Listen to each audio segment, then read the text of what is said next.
अस्सलाम वालेकुम। आज 14 अगस्त का दिन है और आज आपको मैं लेके आया हूँ मरी के एक आबाही घर में। शहरों में रोशनियों का तूफान, लाखों के पटाखे, करोड़ों की झंडियाँ, अरबों की लाइटें जगमगा रही हैं। पाकिस्तान का जश्न आज़ादी का दिन है, मगर मैं मरी के एक कच्चे घर में हूँ जहाँ छत है मगर टपक रही है, दीवारें हैं मगर थकी हुई हैं, झुकी हुई हैं, और इस आबाही घर के मालिक हालत साहब भी इधर मौजूद हैं। इस घर में ये अपने बूढ़ी माँ और एक छोटी बच्ची के साथ रहते हैं। उधर जश्न है, इधर एक माँ की नींद छिन गई, उधर नारे हैं, इधर एक बच्ची का आंगन मिटने को है, उधर आज़ादी है और इधर बस एक सवाल है। जश्न आज़ादी ज़रूर मनाओ, पर कभी इन चेहरों को भी देखो जिनके पास आबाही छत तो है मगर ये भी इनसे छीनी जा रही है। ये आप देख सकते हैं जी, ये पुराने छोटे छोटे घर जो आबा अजदाद की निशानियां हैं, इनको गिराया जा रहा है। और बड़ी बड़ी बिल्डिंगें जो बड़े अमीरों के घर है उनको नहीं गिराया जा रहा।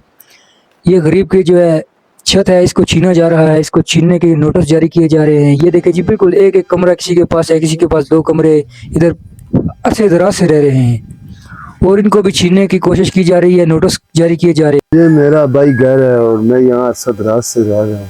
ये आबाही घर अगर आपसे छीन लिया गया तो फिर आपके पास कोई मुतबादल जगह है?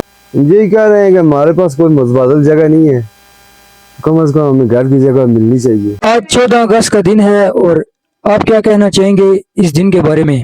बस यही है, हर साल मनाते हैं, 14 अगस्त मनाते हैं तो खुशी में शामिल है कि हमारा मुल्क आबाद रहे।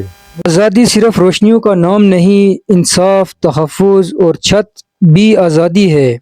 पाकिस्तान हर उस शख्स का है जो इस मिट्टी से जुड़ा है।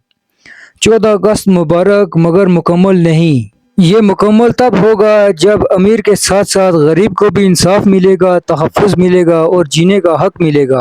हक की आवाज़ बने, हक की आवाज़ उठाएं। सब देखने सुनने वालों का बहुत शुक्रिया। देखते रहे। अल्लाह हाफिज़।